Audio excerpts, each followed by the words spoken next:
Hello, I'm Avery, a 32-year-old office worker. Recently, I tied the knot with a wonderful man named William. Our story began when we met on a blind date. At first, I didn't feel any strong impression, but as we sat together and chatted, we discovered our shared tastes and interests. We found that we both enjoy the same music and movies, sparking great conversations that brought us closer. After exchanging contact information, we started meeting up frequently, eventually leading to a series of dates that brought us even closer. Finally, 2 years later, we decided to take the next step and get married. During our dating days, I was immensely happy, feeling blessed to have found such a loving partner. William was incredibly caring, always looking after my well-being, even cooking for me when I was busy with work. I was convinced that our marriage would be just as blissful. After the wedding ceremony, honeymoon, and meeting both our families, we began living together. However, that's when I noticed a significant change in William's behavior. Suddenly, after our marriage, he began to expect me to handle all the household chores just because I'm the wife. It was unexpected and not in line with the person I knew during our courtship. Despite this revelation, I remain hopeful that we can work through these challenges and find a way to build a happy and equal life together. So do it. Well, Avery. Huh? What? What's up with you all of a sudden? I'm just saying the obvious, you know. Well, it's always been a rule that the wife does the housework, and I grew up in that kind of family environment, so you too should follow my way. What? No, wait. We both work. You know, in this day and age, it's much more common to share the house chores, right? I can't have such an old-fashioned way of thinking forced onto me. I see. Avery, you're the type of person who is influenced by everything that follows the trend like that, huh? No. No, that's not what I meant. What I am trying to say is that it is not right that I am the only one who has to do all the house chores and bear all the burden. You would only work and won't do any housework. But I'm supposed to do both my work and housework, you know? Huh? My God. You keep arguing back to me, huh? If you can't do it, why don't you just say so? Honestly, huh? Actually, you can't do it. So that's why you're making these excuses, right? And that's why you're justifying yourself by saying things like old-fashioned and such, right? That's not true. Oh, you don't have to be so stubborn about it. If you can't do something, just say that you can't do it. Fine. If you say it like that, then I'll do it. I'll do the housework even when I get home from work. Is that right? So you will do it, huh? That's a promise. Then you better take responsibility for what you say. I got angry since he provoked me like that. Just you wait. I'm going to perfectly balance my work and the housework. Then I got myself together and worked hard at both the housework and my work. I even tried not to repeat the same dinner menu as much as possible so that my husband would not complain about it, and my husband was impressed with me balancing out between my work and the house chores. So he did not complain. I knew you could do it. I was a little annoyed at myself for being so unknowingly flattered by William praising me like that. I did my best here. So now can you do it this time? Huh? Oh, were you thinking that you won't do it too? It's not manly of you to let a woman do it and then not get in the game yourself. Excuse me. My husband began to take the bait. If you keep having that attitude with me, you're going to suffer. Oh, how will I suffer? Please show it to me. Why don't you just try to surprise me by doing the house chores in your work perfectly? Saying it like that. My husband will now do all the house chores himself, but then things took an unexpected turn. What the hell are you talking about? I don't do house chores. What I told you last time that house chores are the wife's job. Didn't I? Have you forgotten already? What an idiot. Oh, of course I remember that. But aren't you frustrated that I said that to you? Don't you want me to be surprised that you can actually do the house chores too? Well, it's not what I'm supposed to be doing. So, nope. No way. I thought that this strategy was a failure, so I tried a different approach to William, but then he began to say something really unexpected. I don't think that you're behaving like how a wife is supposed to be yet, so I'm going to ask my mom to help you. Pardon me. What do you mean? You're going to ask your mother to help me? I'm going to ask my mother to come here. Maybe we can live together. What? Live together? I don't want to do that. Huh? What are you talking about? I won't allow you to ever reject my mother like that, but we've only been married to each other for about 3 months. So I can't even think about living with your mother with that kind of selfishness. You definitely need to be educated. William. You are the one being selfish here. You don't even listen to my opinions properly and tries to decide everything all on your own. You really don't understand, huh? Well, that's what marriage is all about. Excuse me, everything, what the husband says is a must, but in return, he will take all the responsibility. I've seen my father do that, so that's the way it's supposed to be in this house. My husband says such an unbelievable logic. But no matter how much I told him that I didn't like it, he wouldn't listen to me. Then a few days later, my mother-in-law, Alice, really came over. I'm so sorry to bother you. Oh, Mom, you're here. It's been a while. Alice. Oh, Avery. I didn't know you were here. You are so dull that I didn't even notice your presence. Alice suddenly speaks to me coldly like that. Anyways, I heard that you're not doing your job as a wife properly. No. I do my house chores properly and William has never complained about it. Oh, I can't have you being so arrogant like that. Well, it's not like that, but, oh, well, I guess you can't really help it. I'll work you back into shape, saying that Alice came into the house and brought in her huge luggages. Are you really going to live with us? Oh, you are so annoying. If you have behaved properly, this wouldn't have happened. If you want to hold a grudge against me, then you better know that it's all your incompetence and your bad attitude's fault. Well then, brew the coffee and prepare some snacks first. Oh, and make sure to make mine too.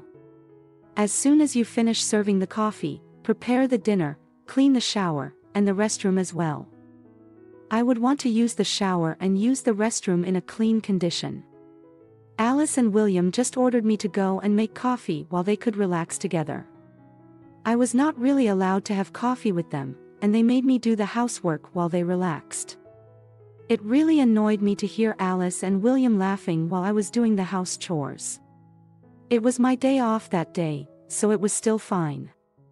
But Alice bullying me and her forcing me to do all the house chores took place normally, even when I came home from work on weekdays. You are late. Hurry up and make dinner. Why? Yes, clean the bathtub and after make the bath, the laundry is piling up. And clean the rooms. My mother-in-law, Alice, looks like she's feeling really good as she orders me around. It's as if she seems to be so excited to be able to order me around, and my husband, William, looks at me as if it is completely normal that Alice would treat me like her slave. Wow. Honey, your house is really comfortable and nice. And the fact that you actually have a maid helps a lot too. Oh Mom, do feel free to use her. Hey, you Avery. You better work hard. The two of them mocked me by saying such things. How did this happen? It's almost like a scam. To have a husband changed so drastically like this after the marriage, and even Alice has come to live with us without any permission. But what about her husband, John? Does she not have to do any house chores at her home? I asked Alice about it before, but she said, I don't need you to worry about that. Since then, I have not been able to ask her about it. So I decided to take the plunge and go to the house where John lived. According to, and William compared to William, John was more the boss of the house and felt that he was the most important person in the family. But I didn't see John as such a terrible person. Well, William was kind before we got married, so that's not really helpful. But to avoid Alice and William finding out about me going over, I lied by saying that I'm going to go shop for groceries and went to Alice and John's house on my day off. And when I pressed the doorbell, a woman whom I've never seen or heard before answered the door. I was so startled that I froze. Who are you?" The woman whom I've never seen before asks me, looking a little surprised. "Oh, well, I am Avery and I am the wife of John's son, William." When I say this, the woman replies, "Ah, you are the wife of my husband's son, huh?" Her husband. What does she mean by that? As I was startled even more, John came to the door, perhaps having heard the conversation between the woman and I. "Oh, it's you, Avery. What's going on?" "Huh? Oh, I came over to talk to you about Alice." "Oh, I see. Does this mean that maybe William didn't really talk to you, Avery, about this, huh?" "Yes, it seems so." Then John let me into the house and began to talk as we sat down in the living room. "That woman, William's mother, and I have already separated." "What? Oh, really?" It seems like Alice and John had already divorced. "I'm so sorry for keeping it quiet and not telling you the truth. Is that before you and William got married? We were already in the middle of divorce settlement. But I couldn't really tell my son about the fact that his own parents were in the middle of divorce settlement when he should be enjoying life, being happy, getting married to you. I thought I would do my duty as a parent for the time being until after his wedding. I had no idea. I thought that William would have told you by now, but it seems like he didn't tell you about it, huh?" "Yes. This is the first time I heard anything about it. My ex-wife and I got divorced because of her affair." "Huh?" "The divorce didn't go very smoothly because Alice didn't want to pay alimony and she was reluctant to get a divorce. She's now paying the alimony monthly, but anything can happen at any time. If it's about Alice, you know John talked about Alice with such dismay, but I'll chase her down to the ends of the earth and make her pay for sure." I was getting all kinds of information at once and my brain was about to explode. I drank that cup of tea made by John's current wife to calm myself down. "By the way, Avery, why did you come here today? You said you wanted to talk to me about Alice." Well, actually, I decided to tell everything to John, and John was completely surprised to hear my story. "Wait a minute. Even William was in on it with Alice and telling you such terrible things. I really don't want to say this, but I'm not the boss of the house at all. You know, Alice was the one who did not do any housework at all. And she hung out every night. And to top it all off, she was the one who had an affair. So when I came home from work, I always cooked and ate dinner by myself and did the laundry and cleaning all by myself." "What? That's totally the opposite of what William and Alice said. Avery, you don't have to be their victim anymore. You should leave them immediately." I thought John was right and decided to leave William and Alice. I was serious about our marriage and I was so preoccupied with the fact that William and I had been married for less than a year, or that we had loved each other at least once, but because of that, I was killing my own true feelings. If I had to live with those two any longer, I would surely collapse mentally and physically. When I returned home, William and Alice were gone. When I messaged my husband to ask where they had gone, he replied, "I'm out to dinner with my mom today, so we don't need dinner." In their minds, I was supposed to be at the grocery store to prepare for dinner, so I guess they went out to eat on purpose just to harass me. Although the thought was annoying, it was actually better for me. I quickly packed only the necessary things, left the house and went back to my parents' house. My parents were surprised that I had suddenly returned back. But when I explained the situation, they were outraged at William and Alice. They then told me that I could stay home as long as I wanted until I calmed down, so I took their word for it. About 2 hours later, around 9 p.m. I received a phone call from William, but I didn't want to answer it, so I ignored it. The phone rang several times after that, but I just ignored it. It was annoying me, so I turned off the phone and went to sleep.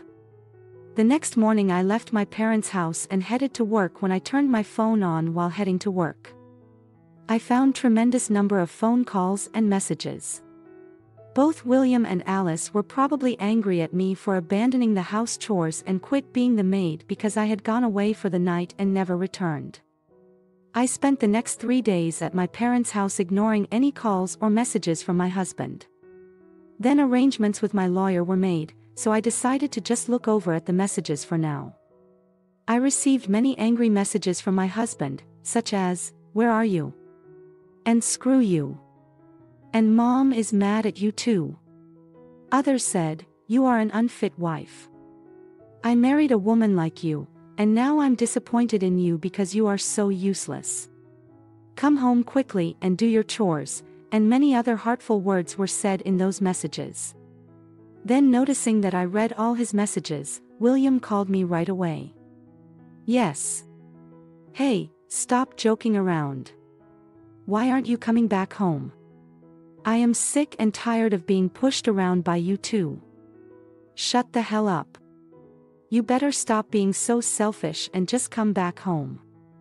I've taken a dull woman like you into our family as my wife, so you should at least take care of the house. You piece of crap." How could he say such a terrible thing? Well then, dull woman like me will divorce a lousy, morally dishonest mama's boy like you then. Huh? It means I'm divorcing you. Huh? Divorce. What? What the hell are you saying? I'm being serious. I've already lawyered up, so I'll fight you until the end. You hired a lawyer. Are you out of your mind? I'll call a lawyer or whatever it takes to get away from you. Anyways, divorce is a must and I'll take whatever I can get. I said that and hung up the phone on him. I think William was saying something to me back, but I couldn't care less what he was saying. I then officially demanded a divorce from my husband through my lawyer. I also demanded alimony due to William and Alice's moral harassment. As I had recorded many of the terrible things that were said by William and Alice to me up to this point. William put up a protest, but his attempts were futile as I had concrete evidence to support my claims. As for Alice, aside from paying alimony for the affair, she also faced a defamation lawsuit from John due to spreading malicious lies about him. This resulted in additional financial burdens on her. Rumors have it that William was aware of Alice and John's divorce settlement and manipulated his horrible and bossy attitude towards me to ensure my compliance with Alice's wishes. Being a mama's boy, he seemed willing to sacrifice me to assist Alice in some way. That's why he prevented me from quitting my job and assigned all household chores to me.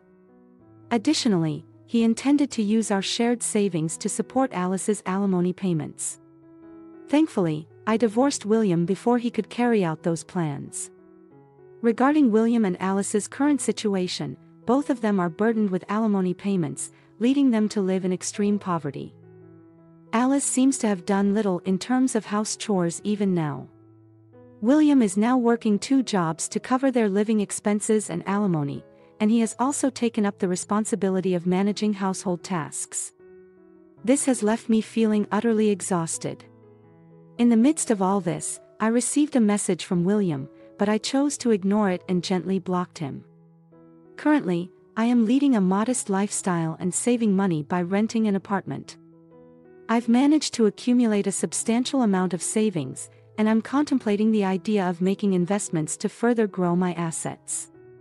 Thank you for being a part of this journey. If you enjoyed the content, please subscribe to our channel for more updates. We look forward to seeing you in our next video.